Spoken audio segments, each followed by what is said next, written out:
जब छोटी रानी बड़ी रानी से मिलने गई तो बड़ी रानी ने कहा, हाँ हाँ, देखने में तो ठीक ठाक हो। तभी राजा ने फौरन ही तुमसे शादी के लिए हाँ कर दी। आप लोगों ने तो धन के खातिर मेरी शादी इस बूढ़े राजा के साथ कर दी थी। अब इसे इससे ज्यादा मैं बेवकूफ नहीं बना सकती। राजा ने ज्योतिषी की बात मानकर शहनाज को दूसरे महल में उसकी माँ के साथ छोड़ने का फैसला कर लिया। आइए आइए ज्योतिषी जी, हम आपका स्वागत करते हैं। आपकी वजह से हमें वो खुशी प्राप्त हो ही गई। जी जी राजा जी, हमें मालूम है, हम सब जानते हैं, मगर इसके लिए आपको एक कुर्बानी देनी होगी। वह यह है कि जब तक आपका बेटा 14 साल का नहीं हो जाता, आप उसे देख नहीं सकते। अगर उसे उसकी माँ और नानी के सिवा किसी ने भी देखा तो वह पत्थर का बन जाएगा। अब सुन मेरी बात ध्यान से। हम दोनों पालकी से उतर जाते हैं और फिर राजा 14 साल बाद अपने बेटे की जगह एक मूर्ति देखेगा। इस तरह सांप उस पेड़ से नीचे उतरा और फिर पालकी में जाकर एक सुंदर राजकुमार का रूप धारण करके आराम से पालकी में बैठ गया। अरे वो देखो, सांप महल में घुस आया है। मारो उसे, जल्दी करो, मारो इसे, खत्म कर दो, मारो और खत्म कर दो, मारो इसे। का शोर सुनकर राजकुमार दौड़ता हुआ आया और आकर देखा तो वो सांप कोई आम सांप नहीं था।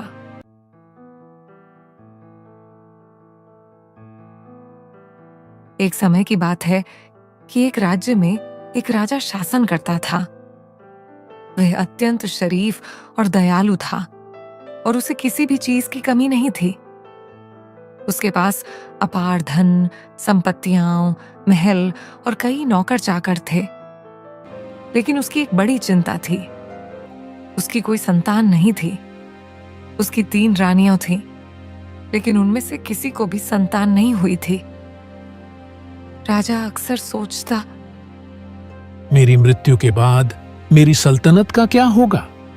दुश्मन मेरे राज्य पर कब्जा कर लेंगे और मेरी रानियों तथा मेरी संपत्ति के साथ क्या व्यवहार करेंगे?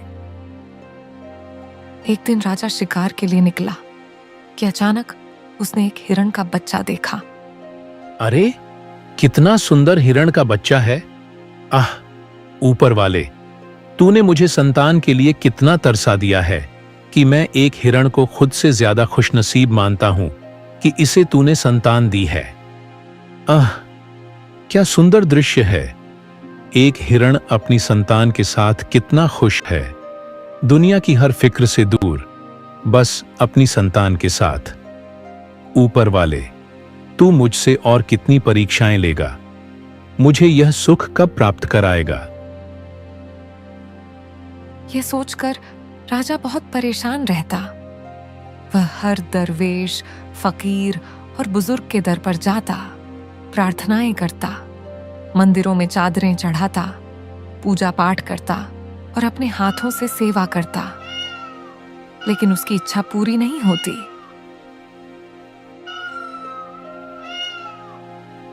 उसी राज्य में एक ज्योतिषी रहता था जिसका नाम खलील बरकत था। वह अपने विद्या में बहुत निपुण था, लेकिन किस्मत का मारा हुआ था।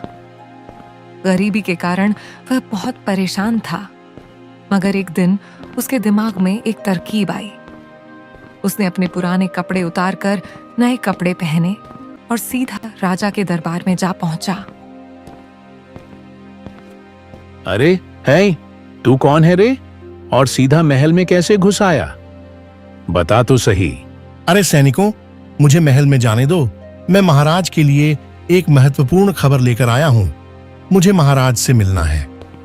इतना सुनकर एक सैनिक ज्योतिषी को लेकर महाराज के कक्ष में पहुंचा। अरे आप कौन हैं? मैंने आपको इससे पहले कभी नहीं देखा। और महल में आने का क्या कारण है आपका? राजा साहब, मैंने अपनी ज्योतिषी आंखों से देखा है कि यदि आप एक विशेष उम्र की पूर्णिमा लड़की से विवाह करेंगे तो आपको निश्चित रूप से एक उत्तराधिकारी प्राप्त होगा। राजा हैरान होकर बोला, अरे क्या यह सच है? अच्छा, तो वह लड़की कौन है और कहाँ है? वह 7 गलियों की दूरी पर रहने वाली एक बुजुर्ग विधवा की बेटी है।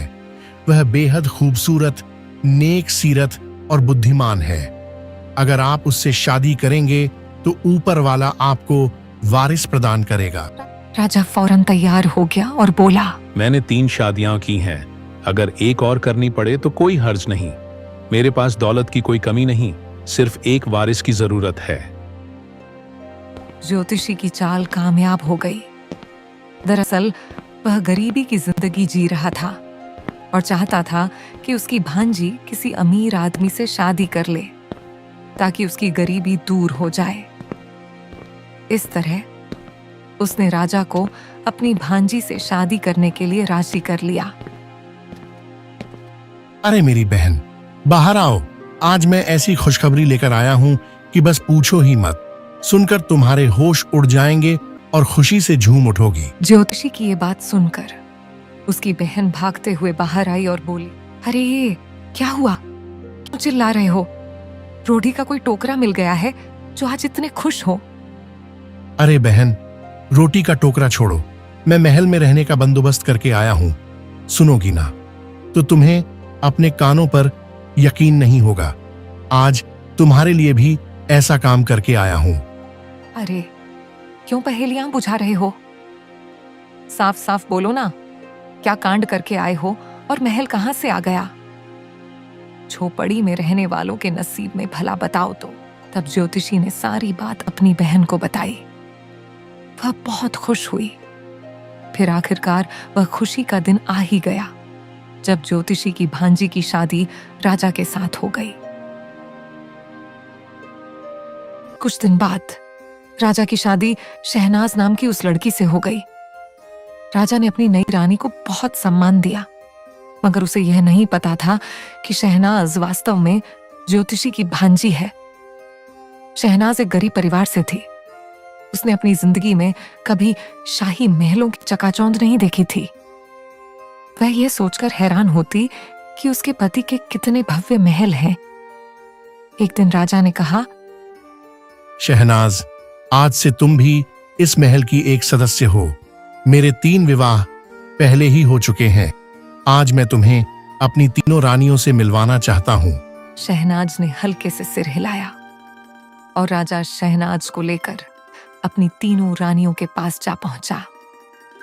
जब छोटी रानी बड़ी रानी से मिलने गई तो बड़ी रानी ने कहा, हाँ हाँ, देखने में तो ठीक ठाक हो। तभी राजा ने फौरन ही तुमसे शादी के लिए हाँ कर दी। मगर एक बात याद रखना, यहाँ तुम्हें सिर्फ संतान की खुशी के लिए लाया गया है। महल से वापस झोपड़े में जाने में तुम्हें चंद दिन ही लगेंगे, ये मत भूलना। बड़ी रानी की ये सब बातें सुनकर शहनाज के पैरों तले जमीन निकल गई। वह तुरंत अपने कमरे में आई और बहुत ही परेशानी में खुद से बोली, अरे महल की चमक धमक में मैं तो ये सब भूल ही गई थी कि कैसे मेरे मामा ने मेरी शादी धोखे से करवाई है। मुझे मामा से मिलना होगा ताकि इस मसले का कोई हल निकाल सकूं, वरना मुझे फिर से झोपड़े में रहना पड़ेगा। ना ना, अब नहीं। अगले ही दिन शहनाज एक रथ पर बैठी और अपने मामा से मिलने के लिए अपनी झोपड़ी की तरफ निकल पड़ी। अरे बेटी को महल में भेजकर भी मेरी किस्मत नहीं जागी। उसने तो पीछे मुड़कर भी नहीं देखा। खुद तो ठाट बाट से महल में रह रही है और मैं यहाँ। शहनाज की माँ अभी खुद से बात ही कर रही होती है कि तभी शहनाज की आवाज आती है, अरे माँ, आज तो लगता है बड़ी शिद्दत से मुझे याद कर रही हो। बदल गई है किस्मत हमारी। अब तुम भी देखो, देखो, तुम्हारी बेटी रानी बन गई है, महलों की रानी। उफ, सपना पूरा हो गया मेरा। अरे मेरी बच्ची तो किस्मत की धनी है। आ गई मेरी बच्ची। देखो तो मैं कितनी याद कर रही थी अपनी बेटी को। माँ, मैं तो जानती हूँ तुम मुझे नहीं याद कर रही थी, तुम तो मेरे लाए हुए कीमती सामान को याद कर रही थी। पर छोड़ो सारी बातें। माँ, महामा कहाँ है? फिर इन तीनों ने आपस में मिलकर एक समझौता किया। महामा, अगर हमारा झूठ पकड़ा गया तो राजा हमें तीनों को बहुत सख्त सजा देगा। फिर तो वही बात हो गई, 4 दिन की चांदनी, फिर अंधेरी रात। अरे मेरी बच्ची, फिक्र क्यों करती हो? तुम्हारे इस मामा ने बहुत दूर की सोच रखी है। तुम बस वापस महल पहुंचो और महल में जाकर 1-2 दिनों में यह खबर फैला दो, फिर देखो कमाल। इसके बाद रानी शहनाज बहुत खुश हो गई और फिर खुशी खुशी अपने महल लौट आई। शहनाज बड़े ही ठाट बाट से अपनी शाही रथ पर बैठकर गांव वालों के बीच से गुजरते हुए अपने महल में जा पहुंची। क्या सच? आप सच कह रहे हैं रानी? हम बहुत खुश हैं। हम आपको बता नहीं सकते। आपने हम पर बहुत बड़ा उपकार किया है रानी। मांगिए, आज आप हमसे जो भी चाहें मांग सकती हैं। आपने हमें बहुत बड़ी खुशी दी है रानी। इस झूठी खुशी ने पूरे महल को कुछ समय के लिए तरसी हुई खुशी से नवाजा। राजा बहुत खुश था। इसी खुशी में राजा ने उस ज्योतिषी को, जिसकी वजह से यह सब हुआ था, महल में बुलाने का हुक्म दिया। आइए आइए ज्योतिषी जी, हम आपका स्वागत करते हैं। आपकी वजह से हमें वो खुशी प्राप्त हो ही गई। जी जी राजा जी, हमें मालूम है, हम सब जानते हैं, मगर इसके लिए आपको एक कुर्बानी देनी होगी। वह यह है कि जब तक आपका बेटा 14 साल का नहीं हो जाता, आप उसे देख नहीं सकते। अगर उसे उसकी माँ और नानी के सिवा किसी ने भी देखा तो वह पत्थर का बन जाएगा। मैं क्षमा चाहता हूं महाराज, मगर यह सच है। इसलिए आपको अभी से अपनी रानी और बेटे को किसी दूसरे महल में अकेले छोड़ना होगा, सिर्फ उसकी मां के साथ, ताकि आप गलती से भी अपने बेटे को ना देख सकें। राजा ने ज्योतिषी की बात मानकर शहनाज को दूसरे महल में उसकी मां के साथ छोड़ने का फैसला कर लिया। संतान की खुशी में वह जैसे पागल हो गया था। ज्योतिषी जो भी बात कहता, राजा आंख बंद करके उस पर यकीन कर लेता। अरे मेरी बच्ची, मैंने कभी सोचा भी नहीं था कि हम ऐसी जिंदगी जिएंगे। अरे कहाँ वो झोपड़े की तंगहाली और कहाँ ये महल की ठाट बाट। तू तो कितनी किस्मत की धनी निकली। चलो, अब 14 साल तक आराम की जिंदगी जिएंगे। वो मनहूस राजा अब यहाँ नहीं आएगा। अब तो 14 साल बाद ही सोचेंगे कि आगे क्या करना है। राजा हर रोज अपने बेटे के दुनिया में आने का इंतजार करता रहा। बड़ी बेचैनी से हर दिन किसी नई खबर का इंतजार करता था। वह बहुत व्याकुल रहता, लेकिन दिल ही दिल में खुश भी था कि आखिर कब उसे संतान का सुख मिलेगा। दूसरी तरफ जब 1 साल पूरा होने को था तो शहनाज का मामा शहनाज के महल में जा पहुंच। अरे भाई, अब वो वक्त आ गया है जब हमें महल में राजा के बेटे के पैदा होने की झूठी खबर देनी होगी। किसी नौकर के जरिए हम महल में ये खबर पहुंचा देते हैं। फिर उन्होंने एक नौकर के हाथों महल में बच्चे के दुनिया में आने की खबर पहुंचा दी। महाराज की जय हो, जय हो महाराज। मैं बहुत बड़ी खुशी की खबर लेकर आया हूं आपके लिए। राजा, आपका उत्तराधिकारी दुनिया में आ चुका है। यह सुनकर राजा फूला न समाया। उसने बहुत दान दक्षिणा दी और फिर से हुक्म दिया कि इस नुजुमी ज्योतिषी को महल में लाया जाए ताकि राजा उसकी ज्योतिष विद्या के लिए उसे उचित इनाम दे सके। आइए आइए ज्योतिषी जी, आप तो सब जानते ही हैं।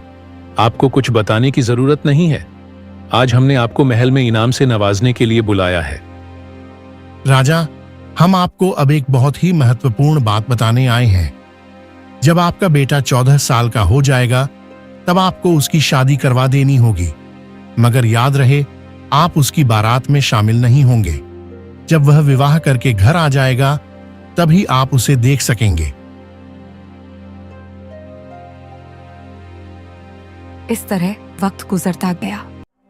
14 साल पूरे होने में कुछ ही दिन बाकी थे कि राजा ने अपने सिपाहियों से कहा, अब जब 14 साल पूरे होने वाले हैं तो मुझे ज्योतिषी के बताए हुए तरीके से एक राजकुमारी की तलाश करनी होगी। फिर मैं शहनाज को खबर भेजूंगा कि मेरे बेटे की बारात की तैयारी की जाए। फिर शहनाज को राजा ने खबर भेजी कि शहजादे की शादी की तैयारी शुरू करो।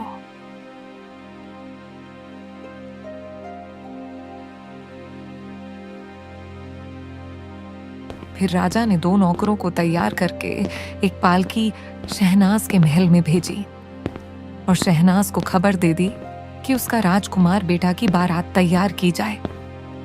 जब शहनाज को इस बात की खबर हुई, अरे माँ, कुछ सुन रही हो तुम? उस राजा ने तो अपने बेटे के लिए लड़की तक ढूंढ ली है शादी के लिए।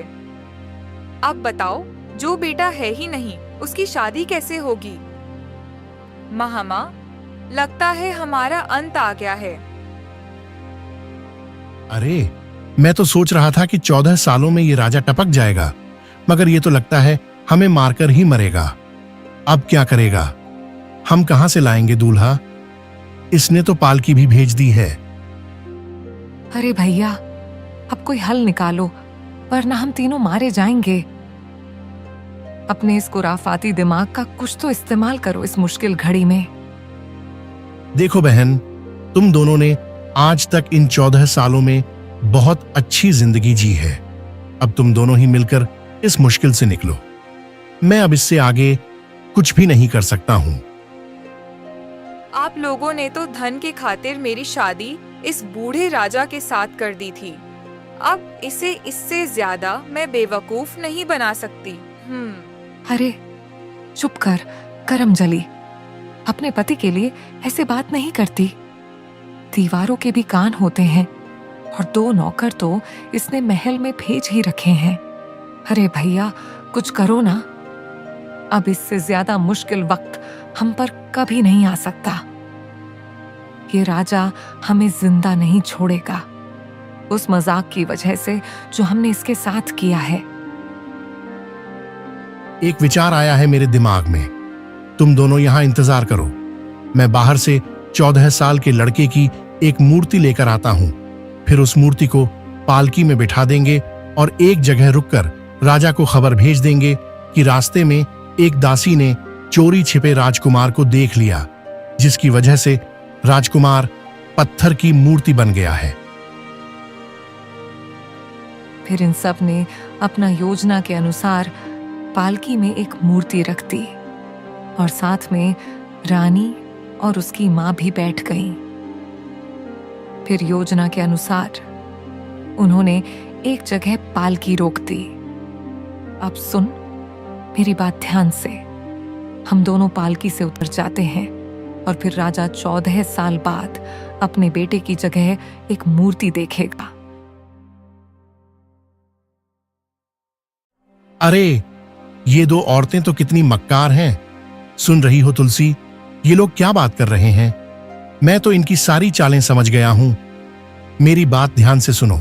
तुलसी, मैं 5 दिनों में वापस लौट आऊंगा तुम्हारे पास। तुम यहां मेरा इंतजार करना। मैं इस मूर्ति की जगह अपना वेश बदलकर पालकी में बैठ जाऊंगा। इस तरह सांप उस पेड़ से नीचे उतरा और फिर पालकी में जाकर एक सुंदर राजकुमार का रूप धारण करके आराम से पालकी में बैठ गया। और जब पालकी राजकुमारी के महल में पहुंची और पालकी का पर्दा हटाया गया तो एक बेहद खूबसूरत राजकुमार निकला। उसे देखकर रानी शहनाज और उसकी मां बहुत हैरान हुई। फिर राजकुमार अपनी बारात लेकर अपने महल में जा पहुंचा। अरे, मेरा उत्तराधिकारी आ गया है। मेरे महल में 14 साल बाद मैंने अपने बेटे को देखा है। मेरा बच्चा, मैंने तुम्हारा हर दिन इंतजार किया है, मेरा बेटा। राजा ने बड़े दिल से अपनी बेटी और बहू को कबूल किया। राजा बहुत खुश था कि उसे ऐसा संतान मिल गया है जो अब उसका उत्तराधिकारी बनेगा। दूसरी तरफ शहनाज और उसकी मां भी बहुत खुश थीं कि यह चमत्कार कैसे हो गया। ये कौन है जिसकी वजह से उनकी जान बच गई? दूसरी तरफ जब सांप वापस अपनी सभ्य पत्नी के पास नहीं लौटा तो उसे चिंता होने लगी। अरे स्वयं तो 5 दिन का कहकर गए थे, मगर अभी तक नहीं लौटे। कहीं वो किसी मुश्किल में तो नहीं है? ऐसा तो नहीं कि इंसानों की बस्ती में जाकर मुझे भूल गए? मुझे इनके पास जाना होगा। हाँ हाँ, मुझे जाना होगा। और सांप की पत्नी ने देखा कि उसका पति वापस नहीं लौटा तो वह सीधा महल की तरफ आई। जैसे ही कुछ सिपाहियों ने उसे अरे वो देखो, सांप महल में घुस आया है। मारो उसे, जल्दी करो, मारो इसे, खत्म कर दो, मारो और खत्म कर दो, मारो इसे। का शोर सुनकर राजकुमार दौड़ता हुआ आया और आकर देखा तो वो सांप कोई आम सांप नहीं था, बल्कि तुलसी थी। राजकुमार ने जब अपनी पत्नी के हत्यारों को देखा तो जोर जोर से रोने लगा। अरे ये क्या कर दिया तुम लोगों ने? अरे मेरी पत्नी को मार दिया। मैं तुम लोगों को जिंदा नहीं छोड़ूंगा। यह सब देखकर राजकुमार बहुत रोने लगा। फिर उसने राजा को पूरा सच बता दिया। राजा को बहुत गुस्सा आया। राजा ने शहनाज, उसकी मां और उनके ज्योतिषी मामा, जिसने राजा को ठगा था, सभी को फांसी की सजा सुना दी।